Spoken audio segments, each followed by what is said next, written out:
Arratsaldeon guztioi, eskerrik asko Hondarribiko udaleko otsaieko osoko bilkura honetara etorritako bai ordezkari, teknikari eta baita herritarrei ere. Lehenik utzi dazuen mesedez nire ongi etorria adierazten Noemi Odriozola andereari, gaixotasun luze baten ostean hemen dugu berriro ere, osatuta, herriari bere ekarpena egiteko asmoz, eta uste dut bai nire izenean alkate bezala eta baita beste udal ordezkari guztien izenean ere badela esateko asko posten gerela zu hemen eukitzea eta izatea zure aukera zure ekarpena egiteko. Asko posten gara beraz. Bestalde agurren atalean ere adierazi nahi dut urtarrilean erretiroa hartu zuela Euskaltegiko zuzendariak, eta nire eskerrona adierazi nahi diot, bere lan bizitzaren zati handi bat eskeni diolako Hondarribiko herriari, eta gaur egun ezagutzen dugun udal euskaltegi hori ez litzatekelako izango den bezalakoa bere ekarpena izango ez bagenu, beraz eskerrona adierazi nahi diot baita ere euskaltegiko zuzendariari. Eta nola ez, azken 4 urteetan Hondarribiko udaleko idazkaria izan den eta gurekin hemen udalbatzan aritzen zen idazkari jauna ere gaur ez daukagu bertan, egonkortze prozesua dela eta egokitu zaio bere plaza beste udaletxe batean, eta hereneun arte gure artean egon bada ere, jada ez dago gure artean, eta hemendik ere helarazi nahi diot, bai alde batetik eskerrona 4 urte hauetan egindako ekarpenagatik, baina baita ere nire esperantza datozen hilabeteetan edo etorkizunean gure bideak, Hondarribiko udalaren bideak eta bere ibilbidea ere berriz elkartuko ote direnaren esperantza hori edo nolabait adierazi nahi dut hemendikan ere. Ongietorriak eta agurrak egin ostean ongi iruditzen bazaizue eguneko aztergaietan sartuko gara. Gaurkoan 7 puntuko gai zerrenda daukagu eta hoien artean lehena 2025ko urriaren 30ko aktaren irakurketa eta onarpena izango litzateke, bidezkoa baldin bada, ez dakit norbaitek ekarpenik edo aldaketarik proposatu nahi duen. Ontzat eman dezakegun, ontzat emango dugu 2025ko urriaren 30ko udalbatzaren akta. Bigarren puntuan Carlos Guevara Urkiola jaunak, Koldobika Rodríguez Akarregi jaunaren ordez EH Bilduko zinegotzi kargoaren jabetza hartzeari dagokiona da. Aurreko hilabetean EH Bilduko udaltaldeko Koldok zinegotzi kargoari uko egin zeiola jakinarazi genuen hemen, eta orduz geroztik bere lekua ordezkatzeko tramitazioa martxan izan da. Otsailaren 23an ozta iritsi da Hondarribiko udalera hauteskunde batzorde zentralaren zinegotzi kredentzial berriak Carlos Guevararen izenean, eta bera hemen delarik kargu hartzeko formulazioa gaur idazkari lanetan ari den teknikariari, funtzionarioari hitza emango diot irakur dezan eta ondoren Carlosek bere hitz ematea edo zin egitea edo dagokiola egiteko. Arratsaldeon Carlos. Hauteskundak arautzen dituen legea organikoaren 108.8 artikuluak adierazten du kargu hartzea erabatekoa izateko konstituzioari ezin egin behar zaiola. Horretarako, 1979ko 707 errege dekretuak formula zehatz bat proposatzen digu, eta hori irakurriko dizut jarraian. Zin egiten duzu edo hitza ematen duzu zinegotzi karguari dagozkion betebeharrak zintzo beteko dituzula, estatuko arau nagusia den konstituzioari men eginez? Bai, hitza ematen dut zinegotzi karguari dagozkion betebeharrak beteko ditudala. Euskal Herriko gehiengoak onartu ez zuen Espainiako estatuko konstituzioak hala derrigortuta, eta ezinbestean.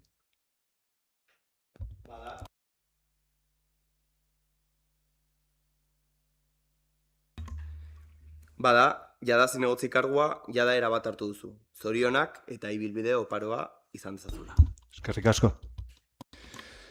Nire aldetik ere, hirugarrenez udal honetako ordezkari lanetan aritzeagatik erakusten duzun herri konpromisoa balioan jarri nahi dut.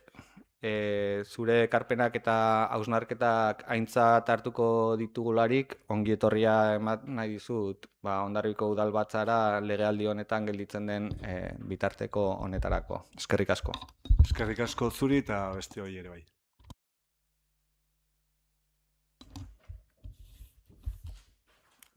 Pasako gara hirugarren puntura. Hirugarren puntuan 2025ko laugarren hiruhilekoaren hiruhileko informazioaren berri emateari dagokiona da, ordaintzeko bataz besteko epea, merkataritza operazioetan dagoen berankortasuna eta aurrekontuaren exekuzioari dagokiona.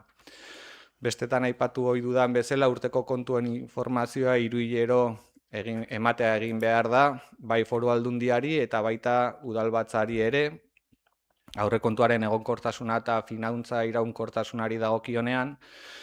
Honela, merkataritza operazioetan bataz besteko ordaintzeko epea eta berankortasunari buruzko informazioa eman beharra dago ere, hiruhilero. Kasu hontan, 2025ko laugarren hiruhilekoari dagokion informazioa emango da, eta honela esan beharra daukat, Hondarribiko Udala eta Arma Plaza Fundazioak hiruhileko horretan 4.300.000 euroko ordainketak egin dituela eta beste 2,6 milioi euroko balia duten fakturak tramitatu egin dituztela eta egindako zenbaketaren arabera ordainketa epea 5,36 egunekoa izan dela.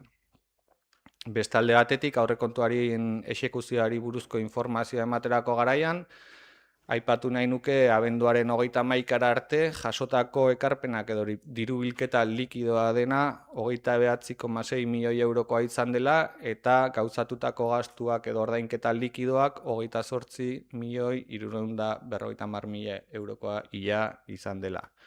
Badituzute teknikarien txostenak, baitare taulak ere datu hauek zehazten dituztenak eta ez badago galderarik edo galderarik badiego argitasunik behar baldin bada orain da momentua eta bestela berri emantzat emango dugu.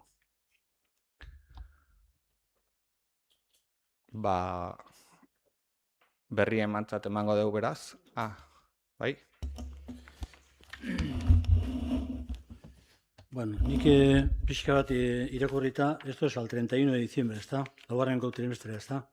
Laugarrengoa. Horrela, esan dut, bai, 25ko laugarren hiruhilekoaren berri ematea bai. Bueno, yo simplemente, a ver, es verdad que este es un tema, izango dagoz bat, azken finean, cuando tengamos ya la liquidación, lo podemos debatir, pero en todo caso, simplemente quiero llamar la atención de dos cuestiones que me preocupan. Y es uno, cuando de alguna forma el tema de los ingresos, incluso ya lo discutimos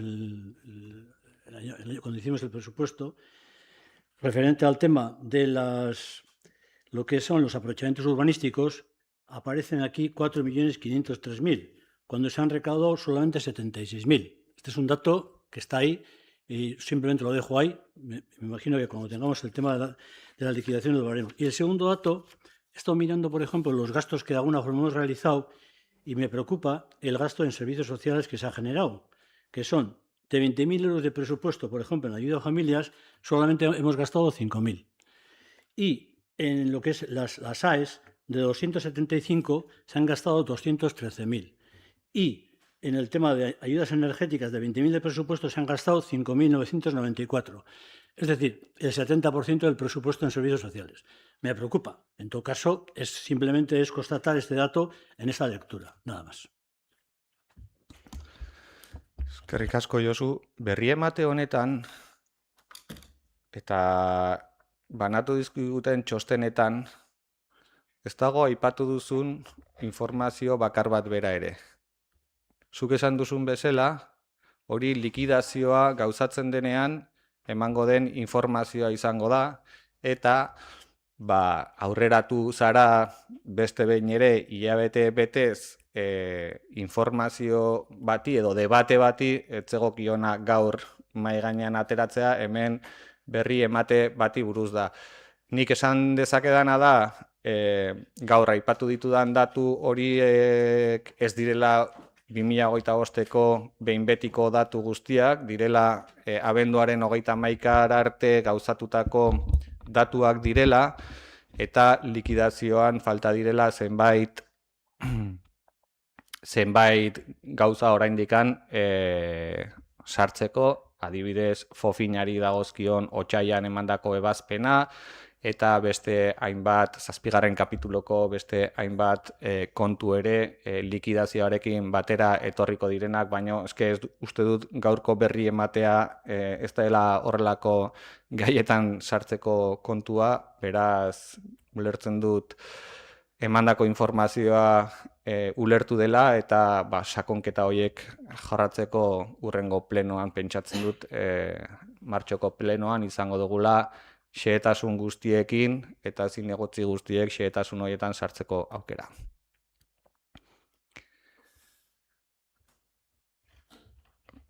Pasako gara beraz, ez badago beste galderarik, 4. puntura, eta 4. puntua 2025ko lan eskaintza publikoaren aldaketaren berri ematea da. Normalean lan eskaintza publiko urte amaieran onartzen da, aurrekontua onartu ostean, baina 2025 ekitaldian lan eskaintza publiko hori ekainean onartu genuen. Izan ere, bazegoelako plaza baten hautaketa prozesua abian jartzeko beharrezkotasun hori, eta aurreratu egin ginen 2025ko lan eskaintza publikoa ateratzera. Onarpen hori egin genuenetik, eta gogoratu nahi dut eskumena tokiko gobernu batzordeari lagata dagoela, eta tokiko gobernu batzordean onartzen dela behin betikoz lan eskaintza publikoa. Ekaineko onarpen horretatik hainbat aldaketa eman dira udal langilegoan, eta horrek giza baliabideen kudeaketaren ikuspegitik lan eskaintzaren aldaketa bat egitea beharrezko egin du, ekainetik urte amaierarako errealitateak. Eta aipatzen ditudan behar horiek 3 errealitateren araberakoak izan dire. Alde batetik erretiroa hartu duten langileak, gaur bat agurtu dugu, baina ibilbide honetan ere itzultzailea agurtu genuen, eta baita igeltsero ofizial lanetan aritzen zen funtzionarioa ere agurtu genuen urtea amaitu aurretik. Bestalde batetik, gaur egun bitarteko funtzionarioz beteta dauden plaza batzuk, hala nola arkitekto tekniko bat, udaltzaingoko 2 administrari plaza, eta baita 2 udaltzain ere sartu egin dira. 2 udaltzain plaza horiek ez zeuden bitarteko funtzionariz beteta, izan ere polizia legeak ez duelako ahalbidetzen, baina gure lanpostuen zerrendan zeuden, eta orduan lan eskaintza publikoan txertatu egin ditugu. Eta azkenik lan eskaintza publikoan berritze bat egin dugu, izan ere bai artxibaria eta baita eskulangile bat 2021 eta 2022ko lan eskaintzan atera ziren, baina etzen hautaketa prozesurik abiatu. Beraz, lan eskaintzan berritzea behar genuen, hautaketa prozesuan postu guzti hauek 3 urteren burutzeko obligazioa ezartzen diogulako gure buruari. Aipatu nahi dut langileen ordezkarienkin negoziaketa kolektiboan partekatua izan zela proposamena, otsailaren 6an, eta ondoren tokiko gobernu batzordeak akordioa hartu zuela 10 plazako 2025erako lanpostuen eskaintza publikoaren aldaketa hau jasotzeko. Ez dakit behar den argipenik edo ulertzen den egindako aldaketa. Berri emantzat eman dezakegu edo? Berri emantzat eman dezakegu? Berri eman da beraz. 5. puntura pasako gara, eta 5. puntuan gizarte zerbitzuetako arduradun lanpostua lehiaketa bidez betetzeko oinarriak onartzearen berri ematea da.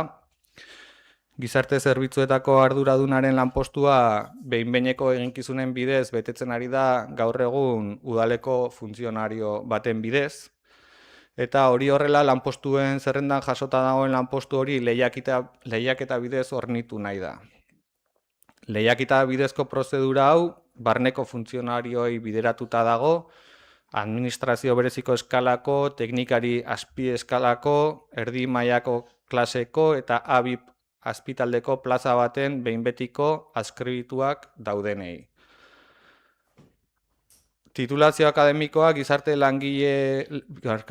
lanean diplomatua edo baliakidea den gradu tituloa duela erakutsi beharko du, eta beraz, barne promozioz eta lehia bitartez, behin betiko lanpostua betetzeko prozedura bat abian jarri da, langileen ordezkariekin negoziaketa kolektiboaren ondoren, eta baita lehen aipatu dudan bezala tokiko gobernu batzordeak otsailaren 17an hartutako adostasunean oinarrituta.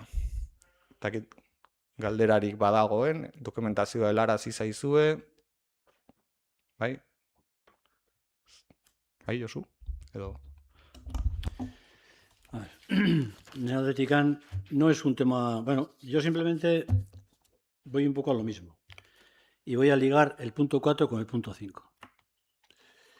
Es decir, yo creo que es verdad que nosotros de la Comisión de Gobierno recibimos un tipo de información. No hubiera estado más ni mal que de alguna forma antes de pasar al Pleno, ya sé que, bueno, en el Pleno es el lugar en el cual se recoge toda la información, me parece muy bien. Es algo que de alguna forma lo he oído varias veces, pero también existe una comisión de personal en el cual cuando hay un tipo de modificación, cuando hay de alguna forma un tipo de aportación, por ejemplo en este caso, sobre el tema de la oferta de empleo público para servicios sociales e incluso antes, para el tema de la modificación de los puestos que antes hemos mencionado, hombre, no hubiera estado de más porque hacer una reunión de personal en el cual a los concejales de alguna forma se nos informe de la negociación, de los criterios con los cuales se han manejado con el comité de empresa y de alguna forma decirnos, oye, de alguna forma estamos con esta cuestión, vamos a presentar el plan para el año 25 y simplemente informarnos. Es simplemente eso. Ya lo he dicho y lo repito muchas veces. Ya sé que la última reunión que tuvimos fue, me parece que en diciembre, después de una insistencia. En este momento, por ejemplo, en el tema del departamento de personal todavía está el tema de las valoraciones. Últimamente yo no sé cómo está el tema de las valoraciones. No sé lo que pasa con los administrativos. No estaría mal de que de vez en cuando que hay un tema de estos, por lo menos tengamos una información puntual por parte, en este caso, por parte del responsable de la comisión, con, en este caso, el que lleva el tema de personal. Simplemente eso. Bai, eskerrik asko Josu, nik errepikatuko naiz ere. Tokiko gobernu batzordeko bai deialdiak eta bai aktak jasotzeko aukera edukitzen duzute dokumentazio guztiarekin eta hor erabakitakoa hemen udalbatzan zinegotzi guztien aurrean esplikatzen ari gara eta hau da informazioa transmititzeko modua. Bat, hemen gizarte zerbitzutako arduradun lanpostuaren oinarriak da azaltzen ari gerela, oinarri batzuk onartzen direla, prozedura bat burutuko dela eta informazio hori da transmititzen ari garena. Ez dakit batzorde batean egin eta ondoren udalbatzari ez jakinaraztea, hobea den, nik uste dut, hobea dela udalbatzari jakinaraztea egiten ari geren lanketa hau eta horrela egitea erabaki dugu. Izan ere, lehen esan dudan bezala, eskumena, onartzearen eskumena, tokiko gobernu batzordeari dagokio eta informazioa transmititu egiten da zinegotzi guztiei. Bai?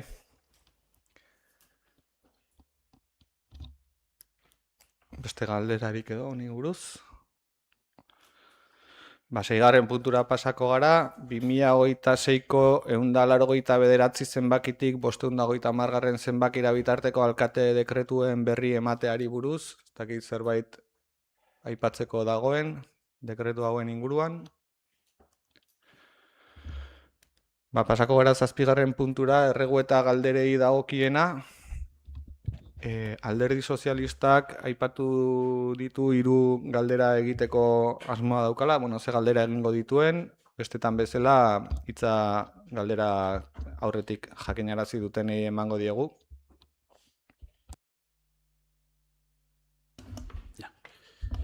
Bueno, nire galderak eta dira erreguak. A ver, desde el Grupo Socialista solicitamos en concreto a este equipo de gobierno o al que se realicen las gestiones oportunas para conocer el dominio del acantilado, es decir, el dominio marítimo terrestre en la zona de competència de Hondarribia. Es decir, ha habido una serie de cuestiones, y hay una serie de cuestiones de competencias de comunidades determinadas, y nos gustaría en principio que el Ayuntamiento hiciera la gestión oportuna para que supiéramos definitivamente lo que es la línea marítimo-terrestre marítima de quién es, a quién corresponde. O en todo caso, si el Ayuntamiento en este momento tiene conocimiento de que quién es, o de alguna forma tenía algún tipo de conversación en el cual se les haya afirmado, confirmado que esto es de X, de uno o de otro, entonces en este caso, de alguna forma, pues simplemente pues le agradeceríamos. Entonces esa es la cuestión, que nos interesa saber en este momento lo que es la línea terrestre marítimo de Hondarribia, a quién corresponde, de quién es.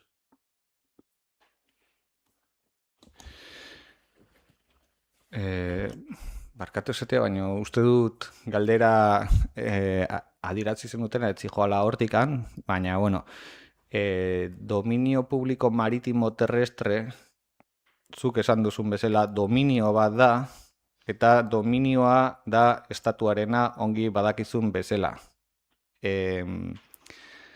Estatuaren eremu batetaz ari zara hitz egiten, orduan, ez dakit udalak zertan argitu behar duen estatua da, eta uste dut denok badakigula zeren apoa jorratu denean eta horrelako gaietan, estatuak berak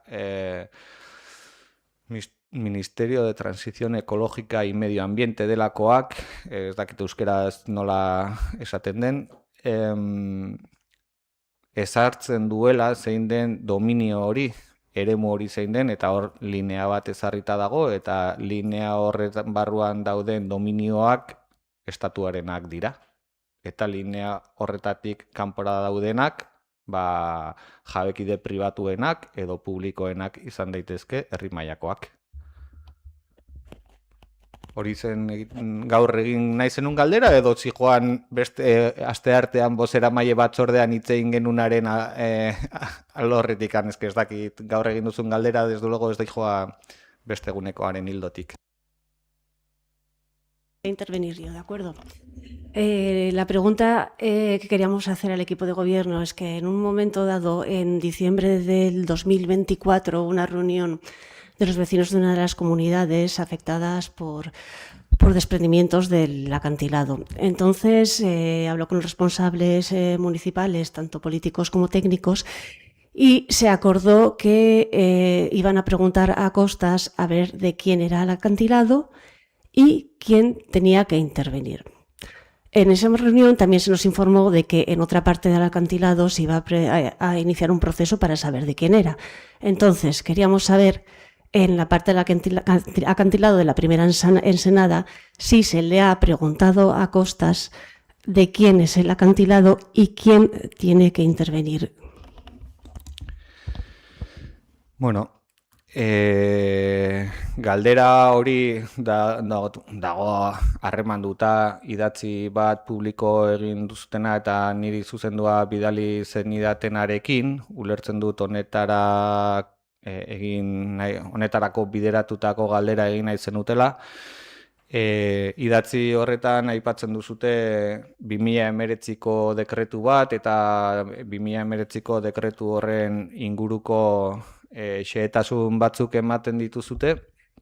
Eta, nik ere esan beharra daukat, aipatzen duzuten dekretu horrez gain, hau da 382/2019 dekretuaz gain, gai hau aspalditik lehenagotik ere etorren arazo bat badela, 2017an 202 dekretua, 2018an 41, 332, 503, 872, 1200 eta 2019an bertan ere 381 dekretua ere gai honen inguruan aritutako eztabaidetan oinarrituta dago.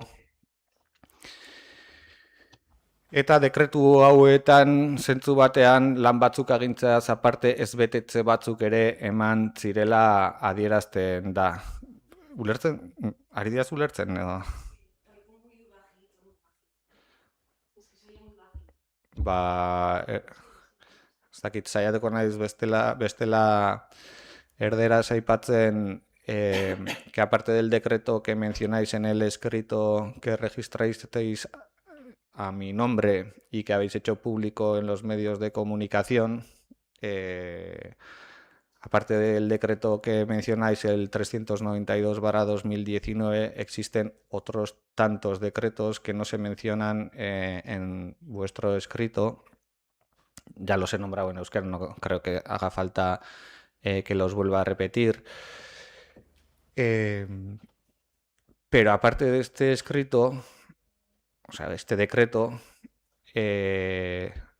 los propietarios de la comunidad a la que hacéis referencia acudieron a los tribunales recurriendo el decreto que mencionáis, y entiendo que tendréis la información de esas sentencias judiciales ya existentes acerca de la propiedad del acantilado en el espacio en el que estáis mencionando, o igual no conocéis, no sé, me imagino que lo conoceréis a pesar de que no lo mencionáis, pero en esa sentencia se definía explícitamente de quién es la propiedad y de quién, no únicamente la propiedad, sino quién tiene que hacer frente a las labores de mantenimiento de ese acantilado y por qué.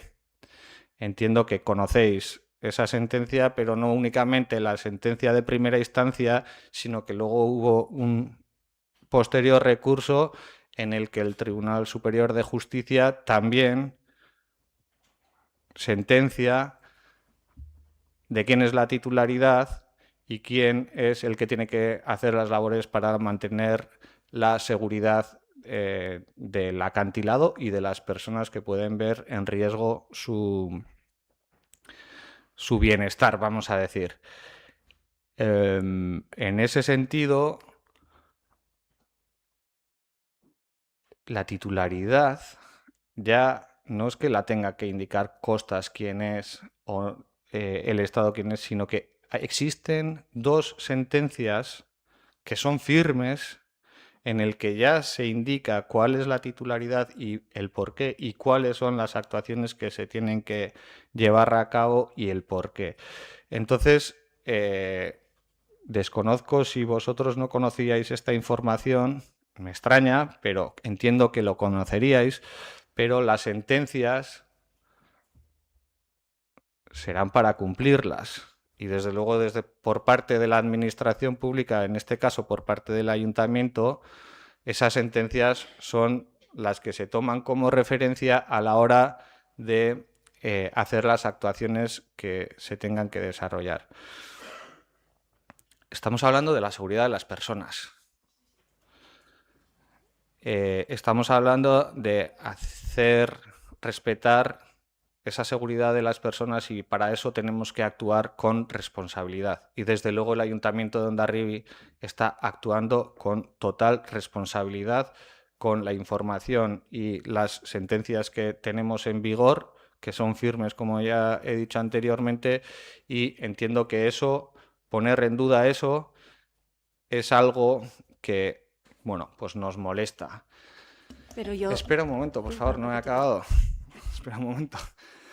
En ese sentido, los trabajos que se están llevando a cabo se están haciendo, como he dicho, en base a esas sentencias, pero eso no obvia a que el escrito que habéis registrado en el Ayuntamiento de Hondarribia, y en ese sentido también a Josu le tendré que decir, al menos me podré permitir la licencia de indicarle que esto, en lugar de traerlo a pleno, se ha registrado un escrito y mi oficina está abierta, como te dije el martes, para preguntar. Se puede hacer la pregunta en una comisión, como solicitas tú, en lugar de en un pleno, pero tú lo traes a pleno, no sé con qué, vosotros lo traéis a pleno, no sé con qué objetivo, pero tengo que decir que la solicitud que hemos recibido a mi nombre, yo he hecho un oficio y lo he remitido al Servicio Provincial de Costas, que si no me equivoco el Ministerio de Transición Ecológica está gobernado por miembros del Partido Socialista, del que vosotros sois representantes aquí en el Ayuntamiento, y entiendo que también la comunicación directa la podréis tener vosotros también. Eskerrik asko. Pero contesto yo. Bueno, rápidamente. De acuerdo que el Ministerio lo lleva el Partido Socialista, pero consideramos, y como tú sueles decir en muchas ocasiones, Igor, que hay unas diferencias entre administraciones y que hay preguntas que te lo hemos solicitado que el Ayuntamiento lo haga directamente a la otra administración. No sirve de nada que nosotros vayamos a esa administración en concreto y nos den una respuesta, porque nosotros no podemos traer la respuesta esa en el aire. Queremos que el Ayuntamiento de Hondarribia, como responsable de todos los hondarribitarras, haga la pregunta, por favor. Como he transmitido, la pregunta ya está transmitida como institución. Lo que no tenemos es ninguna respuesta que os pueda facilitar, porque se hizo mediante un oficio esa pregunta y no hemos obtenido ninguna respuesta. Pues yo creo que eso es lo que queremos. Yo creo que el objetivo fundamental de esta pregunta y de este debate es de que el Ayuntamiento de Hondarribia, de una vez por todas, ya haga la pregunta correspondiente a lo que es a costas y, de alguna forma, tengamos una respuesta, porque eso seguramente va a evitar muchas cuestiones. No solamente ahora, sino incluso de futuro. Porque, claro, hay unas zonas en las cuales son de innecesariedad, pero resulta que el acantilado está donde está. Entonces, lo que queremos es eso, que de alguna forma tengamos una respuesta por parte de costas al Ayuntamiento y, bueno, esperamos ese momento. Y a eso hemos traído este tema al debate. Y no es una cuestión de que, bueno, que si la comisión... A ver, nosotros hacemos las preguntas, pero nosotros al Pleno podemos traer lo que buenamente podemos traerlo. Y es más, nosotros además avisamos. Cuando de alguna forma hay una pregunta, te agradecemos en ese sentido, pero te dice que nosotros no vamos... No. Te traemos el tema al Pleno para que se nos conteste. Lo cual, si la cuestión es que ya lo habéis encaminado, pues muy bien. Bai, esan dudan bezala, baina galdera luzatuta dago, ofizio bitartez, ofizialki udaletxetik egin dut galdera Gipuzkoako lurraldeko kostasen zerbitzuari, baina, bueno, asteartean ere ofizio bat bidali dudala transmititzea, lasai esaterik zegoen. Zuek idatzi bat sartu zute eta idatzi horrek eduki du bere jarraipena, normalean gauzak udaletxe honetan izaten duten bezalaxe, orain erantzuna jasotzea ez dago nire esku, eta agian errazagoa da erantzun hori non dagoen galdetzeko. Zuek inguruko kideak dituzutelako, horregatik aipatu dut, nork gobernatzen duen hemen eta nork gobernatzen duenan komunikazio horretan agian errazago zaizuela. Mi esker. A ver, yo insisto, Igor. Quidea, no quidea, estamos hablando del Ayuntamiento, de la institución. Nosotros somos somos lo que somos, y con mucho orgullo. Pero de alguna forma, la institución del Ayuntamiento es la institución de costas.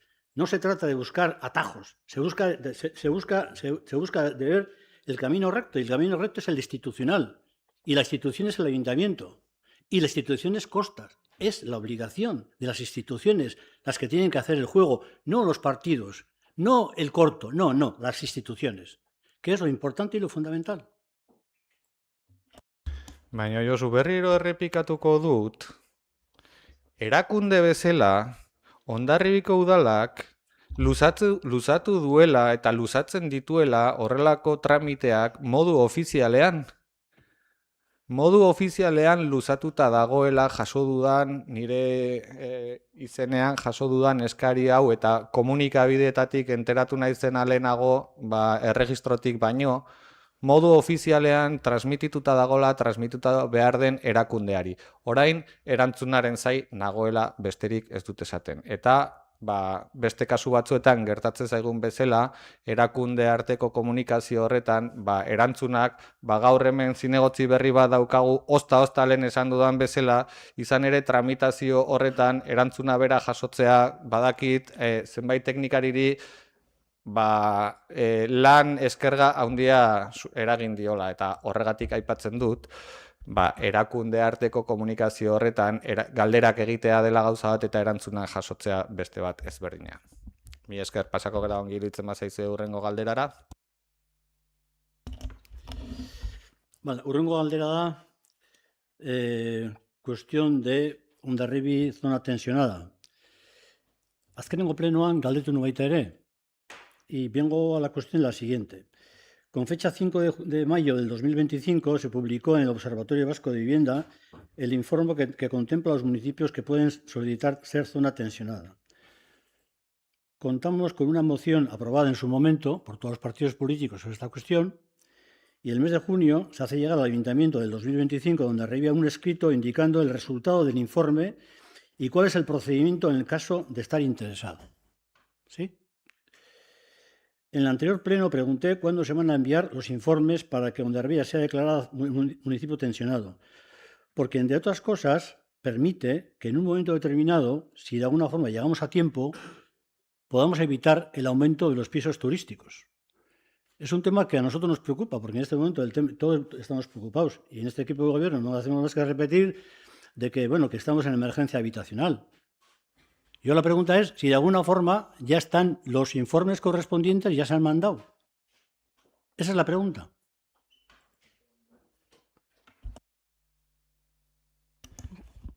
Arratsalde on guztioi. Eta nik galdetzen diot nire buruari Josu, hala egin izan bagenu zuei informatu gabe gaur zer galdetuko zenidaken. Beraz, hau esan da, uste dut argi gelditzen dela ez dugula bidali. Baina, hasiko naiz azalpenak ematen. Ondo esan duzun bezala, aurreko udalbatzan ere galdetu zenuen, eta Igorrek luze eta sakon azaldu zuen zein izan zen orain arteko prozedura. Argi esan zizuen diagnostikoa jasoa genuela abenduaren bukaeran, eta ordutik ekintza planean lanean ari ginela, izan ere, bi dokumentu hauek gehi memoria bat igorri behar zaio etxebizitza sailari. Gaur goizean bertan, eduki dugu ekintza plan hori zorrozteko azkeneko bilera, alkatearen agendan hortxe daukazue, konprobatu nahi balin baduzue, eta uste dugunez, ikusi nahi dezuela zer den etxebizitza sailari bidali behar zaiona, datorren astean batzorde bat egingo dugu, eta azalduko zaizue zer den ekintza plan horrek jasoko duena. Eskerrik asko. Hirugarrengo galdera zan, un poco referente a las terrazas, el informe. Esan diatek Argoitzean azaldu dela boen, ezta? Argoitzean jatera da. A ver, simplemente venía al tema porque, a mí me estaba llegando información en el sentido de que había hosteleros, gente afectada en esta cuestión, que se estaba preguntando al Departamento de Urbanismo, en el cual, las fechas van para adelante, la gente tiene que hacer sus previsiones y, de alguna forma, estaban más de uno preguntando a ver cuál es la situación, cuándo de alguna forma iban a tener algún tipo de información, porque evidentemente la respuesta que se le dé va a ser de una forma o de otra, incluso a lo que las personas o los negocios puedan establecer. Entonces, yo simplemente decir que era un poco de una solicitud, que este tema nos parece importante, sobre todo porque en medio todo hay unos negocios de una forma importante, temas de personal, tema de mesas, y que el Ayuntamiento espero que ponga los medios suficientes para que de alguna forma, lo antes posible, de alguna forma se facilite a los hosteleros la información correspondiente y tal. Yo venía un poco en ese sentido, decir que, mostrar un poco la preocupación y emplazar a que el Departamento de Urbanismo, en este caso, ponga los medios para que este tema, de alguna forma no se demore y que la gente tenga en un momento rápido las respuestas correspondientes. Eskerrik asko. Vale. Honetan ere, gogoratuko duzue ordenantza hau, Urtarrileko udalbatzan onartu zela behin betikoz. Eta, berez indarrean sartzeko, zuk esan duzuen bezala, gabon publikatu behar da, eta 15 eguneko EPEA behar du. Hori emateko, idazkaritzako langileek tramite administratiboak egin behar dituzte, gaora bidali, eta gau, oraintxe bertan, okerrez banago, 3-4 asteko epeekin dabil lanean. Beraz, lan guzti horiek eginda, gaur bertan publikatu da gaun. Beraz, hemendik aurrera, bihartik aurrera, zehazki esan da, 15 eguneko epe hori kontatzen baldin badugu, okerrez banago, martxoaren 20 goaz. Eta martxoaren 20an sartuko zen indarrean legedi berri hau. Behin hau sartuta, sektoreak eta udalak 3 hilabeteko epea dauka egokitzapen lanak eta gauzak txukun jartzeko. Honetarako, azkeneko ostalariakin egin genuen azkeneko bileran, argi adierazi zitzaien gure borondatea zela, lehenbailen lanean hastea, tresna teknikoak aurreratzen jun ginela, eta badakit, hainbat jarri direla dagoeneko kontaktuan hirigintzako departamentuarekin, eta horretaz aparte, ostalari elkartearekin gabiltza, Gipuzkoako ostalari elkartearekin gabiltza, batez ere beraiek ere transmititu digutelako nolabait zonaka edo nolabaiteko antolaketa baten baitan nahiago dutela egitea lanketa, ez jasotzeko eskari guztiak batera eta ez saturatzeko. Beraz, ostalari elkartearekin antolaketa horretan gabiltza lanean eta datorren astetik aurrera edukiko dute ostalariek informazio gehiago. Mila esker. Eran 3, pero van a ser 4. Tengo una cuestión ad hoc. Hace unos días he recibido un escrito de una persona que de alguna forma en su momento, con fecha 2 de junio del 2025, a nombre de la alcaldía, mandó una solicitud formal de formación reglamentaria. Y me refiero que es una agente de la Policía Municipal en la que por medio del presente, en la calidad de funcionario de carrera de la escala básica de la Policía Municipal de Hondarribia, quiero hacer constar de manera la solicitud de una formación profesional. Este hecho constituye, de cara al artículo 11 de la Ley 24/2024, del 5 de marzo, con el que se regula la reglamentación del armamento y de otros medios técnicos en defensa y la dotación de la Policía Local y la Comunidad Autónoma de Euskadi y del establecimiento siguiente. Esto lo que dice es que para poder usar arma se deberá tener la formación correspondiente en dicha materia. Este es un escrito que de alguna forma se mandó. No hace falta que me contestes hoy, porque esto, al fin y al cabo, es una cuestión que es ad hoc. Y las cosas ad hoc, hay un tiempo para contestar. Pero hay un escrito de una persona del 2 de junio en el cual solicita que de alguna forma se le pueda tener acceso a la formación, dado que, que es un agente que porta un arma y en el cual le gustaría tener una formación expresa en esta cuestión. Y ese es un escrito que está y simplemente luego trasladar en el Pleno, yo me imagino que lo tendrás porque es del 2 de junio del 2025 y simplemente lo que pido y lo que te solicito es que de alguna forma se le conteste. Pero en todo caso... ¿Porta un arma sin formación? Barkatu, udalbatzan hitz egiten dugu guk, bale? Gero nahi badezu, nik dakidala, udaltzaingoan dauden agente guztiek, bai karrerazko funtzionaria direnak eta baita bitarteko bezala lanean dabiltzanek, karrerazko funtzionarioa direnak noski egin behar izan dute dagokion formakuntza arkauten polizia legeak ezartzen duen arabera, eta beste guztiek ere armen inguruko formakuntzak egiten dituzte, edo behintzat nik sinatzen ditut kostu horiek, beraz ulertzen dut egiten dituztela, ez dakit zein kasutaz ari zaren zehazki, zeren ad hoc egiten duzun hori zuk lehenagotik batzenekien eta ez diazu trasladatu emailez adibidez, edo bestelako modu batean, baizik onera etorri zera ad hoc egitera galdera hori, baina ni dakidanez, udaltzain lanetan dauden agente guztiek egiten dituzte plaza hartu dutena karrerazko funtzionario bezala, horiek nahi eta nahi ez egin behar dute polizia legearen arabera, eta gainerakoek, ni dakidala, formakuntzak egiten dituzte urtean zehar, armen formakuntzak espresuki, eta berritz edo eguneratze frogak egiten dituzte urtero, nik sinatzen ditudalako hoien kosteak, eta badaki juten direla arkautera froga horiek egitera, eta aldian aldiko gauzak direla, beraz, ez dakit ze kasuri buruz ari zaren espreski, baina egiten direla formakuntzak badakit, baldin eta armak eraman behar baldin badituzten noski. Kasua da, daukazuzuk, desde el 2 de junio del 2025 idatzi bat. Bueno, eskartuko nuke persona horreri izatea, aizu, no es así, hemen se dan todas las garantías suficientes, etcétera, erantzun, besterik ez? Eskertzen dizut esatea nik zer egin behar dudan aldian aldiro. Uste dut egiten dudala kriston esfortzua jasotzen ditudan idatzi, e-mail, webgunetik sartzen zaizkidan idatziak ere, deiak erantzuten guztiei egiten dut kriston esfortzua horretan. Ez dakit, nozbait, erregistro bitartez sartutako idatziren bat etzaidan helarazi, ez dut gogoratzen behintzat, edo ekainetik gaur arte, otsailera arte, sartu zaizkidan idatzi, dei, erregistro bitartezkoa, e-mail bitartezko eta guzti horiek zenbatuko bagenitu, denak memoriz ez ditut oroitzen, baina egiten dut kriston esfortzua erantzuteko horlako idatziak sartzen zaizkidan bakoitzari eta gainera modu pertsonalizatuan egiten dut. Eskerrik asko dela ere gomendioagatik eta zer egin behar dudan esateagatik.